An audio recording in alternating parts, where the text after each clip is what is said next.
It's an absolute pleasure to be able to present the value of co-production.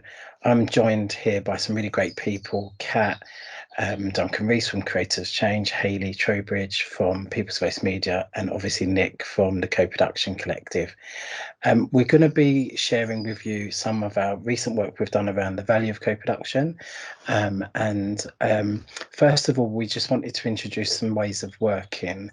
And can I get you to move the slides on for me, please? So we're going to have an opportunity to be alongside each other in some breakout rooms. Please don't worry about the breakout rooms. Somebody in Social Work England has a magic red button that they'll touch. You'll get whisked off to a breakout room and there'll be somebody there to kind of support the conversation. We're inviting people to have a bit of a conversation on a video that we're going to be sharing. And in the video, there's a collection of experiences of co-production. But really, we wanted to just remind people that if we could listen with respect and openness, and we really trying to kind of be inclusive, confidentiality. So absolutely feel free to bring as much as you want to the conversation, but we'd ask people to just keep what they've heard here. But if they do want to talk about stuff that that they've learned here, that's absolutely fine. Just anonymize it. Can never say that word, a big word.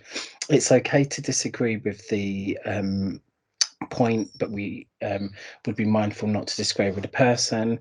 And we always work in a collaborative way, so please do work in that collaborative way, so everybody's opinions are valuable and equally accepted. We want people to contribute and share ideas, and that's why we're doing this session. So any idea is really welcome. And I'm a big one for using jargon, so if we could try to not use jargon, that would be great, because that just makes it accessible for everybody. And I would like us to go on to the next slide. So you're probably asking at this point, what are we here to talk about? So we're here to share with you a recent piece of work that we did around the value of co-production. So this slide really shares information about who was involved. So we collected over 100 lived experience stories using simple digital tools. And when I say simple digital tools, I mean we did that over Zoom, and we asked people about their experiences of co-production.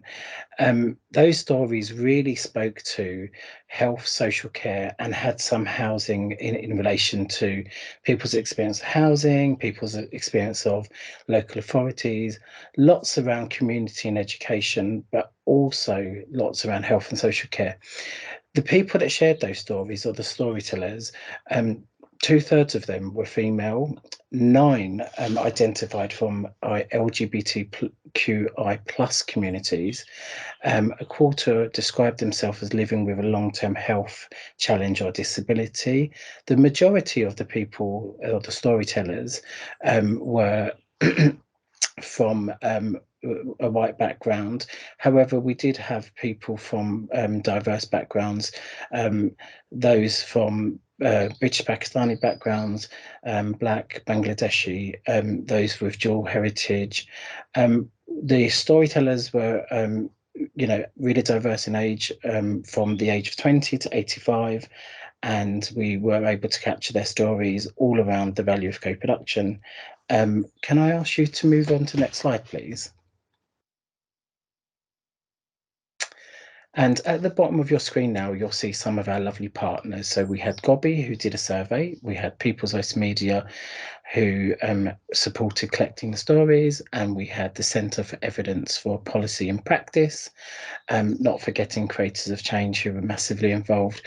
We collected 100 lived experience stories of the value of co-production using community reporting, which is a process of actually peer-to-peer conversations, which are recorded in this instance over Zoom. Gobby completed a survey which we had 573 respondents, or people that responded to that survey, adding to lots more knowledge and understanding of what the value of co-production was. There was also a literature review of academic papers, and there were 59 papers that were reviewed. In addition to those 59 papers, there was 9 pilot projects that were reviewed in this particular project. So lots of activity and lots of scope to understand what co-production meant across many different aspects of the work we do around co-production. Can I ask to move on to the next slide? So what did we find? And this is really important. So we found that co-production is not only valuable for people and people's lives and outcomes and communities, but it's also valuable for policy research. Co-production benefits everybody that's involved in it. It brings together a diversity of people, those with lived experiences of health, social care, housing, education, as I spoke earlier, those that have learned experiences, academics, and social workers, other people. And Social Work England actually had a session as well around the value of co-production in social work practice. It also gives us a understanding and a deeper knowledge of the insights co-production provides. It creates an opportunity for co-learning and co-modeling. It creates shared roles and shared power. And often when we talk about co-production, we talk about power. It really enables people to feel like they are equal and have equitable kind of processes in co-production. It drives the change that people and communities want to see, and it's important in relation to connecting individuals. It enhances our ability to make the changes that we want to see in society or around a particular project, if that be research, if that will be around social work in itself. And ultimately, it builds trust between people with lived experiences, communities, services, researchers, and so on. There is so much that you can find out about this particular project. Next slide, please. So the value of co-production lies in, so what did we find? Really at the heart of our findings were it really enables us to kind of understand what matters to people, delivering the outcomes that actually matter to people and their communities. It's efficient, so you get it right the first time because you have the right people in the room. It works towards social justice, where everybody has purpose and meaning, and we're all able to contribute in a way that makes sense to us. Empowering, and it also builds trust and capacity across various different projects. But actually, lots of people talked about their own lives and how it enabled them to feel empowered, and it built their individual capacities. It connects us all as human beings to work together for mutual benefit towards those shared goals of social justice and inclusion. Next slide, please.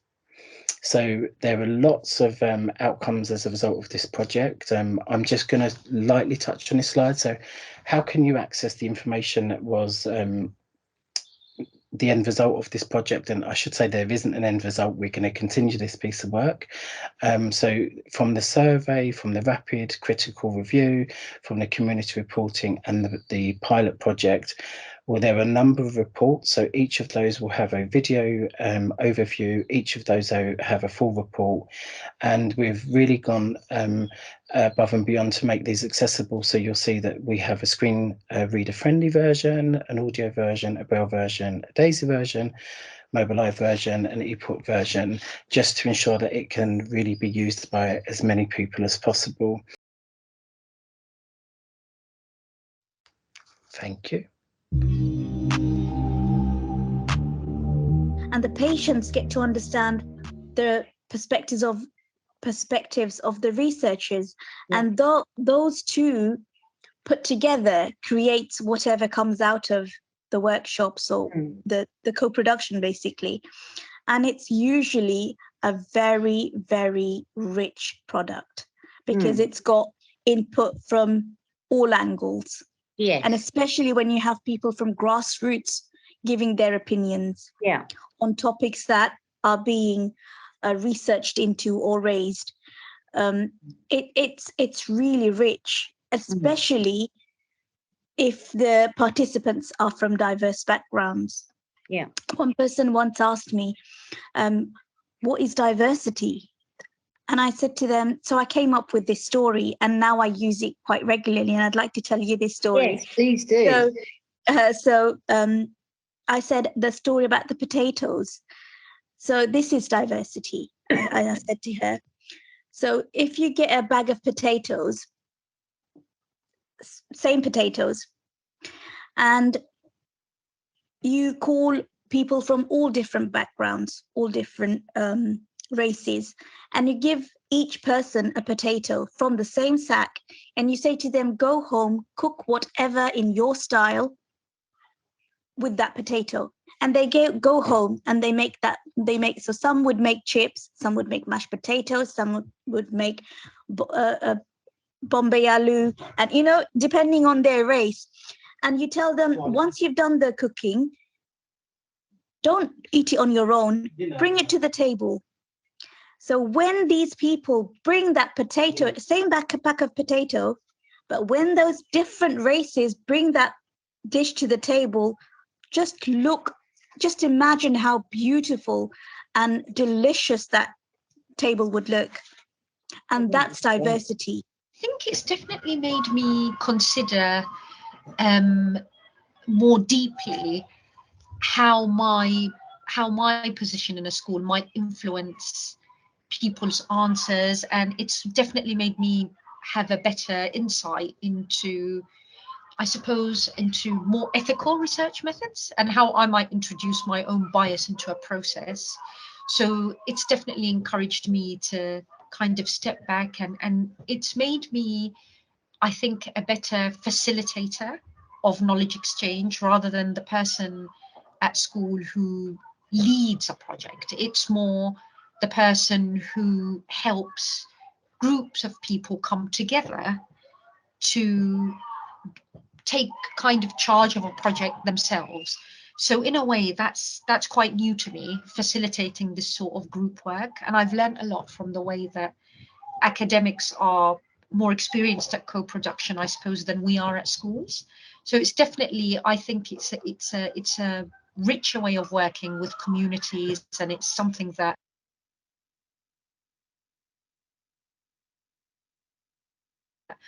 I hope that I can extend more in schools, working with parents, for example, because I do feel that the way that this project has been run has made me realise the value of empowering all voices to bring change and bring everybody around a table, which is something that we probably have experience within schools in different ways, but not in this sort of structured way, applying it to research. There's an old saying in the disability movement from the 80s and 90s, nothing about us without us. And I think that is key to the whole positioning of the person with lived experience. If we're not there and we're not contributing, if we're not there, not just contributing, but if we're not there and driving the process, then the whole thing is a bit of a sham. And I think in what we do within the Suffolk and Norfolk Teaching Partnership, we are very much seen as the key driver in that piece of work. For example, when the funding ends for the person who's driving it at the council, it's being set up that the project will continue, and people like myself will be the people who will continue it. So, we're not just there for a short-term involvement and then go off and get invited to do another project in a couple of years for a couple of weeks and then go off again. That's the difference between, if you like, weak consultation and genuine co-production. In this instance of co-production, you could tell that the people who had brought us in, was investing in it, not so much just with the resources, because they was investing with the resources, they was paying us, but it wasn't just the fact that they was paying us for our time, it was that they was giving us a measure of responsibility and then backing us on our decisions. Do you know? So even when right from the offset, they invited us into it, and we designed part of the tender that went out. Yeah. And then when the tenders come back, they give us 20% of it to mark ourselves, as the co-production panel. And then they when they was employing staff, they had us sat there, taking part in the interviews, things like that. And then when the staff was employed, we had a role in training them. Do you know what I mean? So they was actually giving us a role. It wasn't something where they was just calling us in and we were having some discussions and things like that. And they was just getting a little bit of, you know, consultation, if you like, from us. There was actually like, there was invested like trust into us, do you know? So yeah, so like when I saw that, and I actually saw that I believe it was being quite successful, it encouraged me a lot, and it helped me personally on a personal level, because I was growing in confidence, I was growing in like strength, I was growing in my kind of stamina to work again, and even in my motivation and my desire and my hunger and all that kind of stuff. And it was helping me to believe that something could come, you know, that like actually, you know, at the end of this, there might actually be a result for me. I might actually end up, you know, something might open up for me where like I could actually like, you know, go into this kind of stuff full time.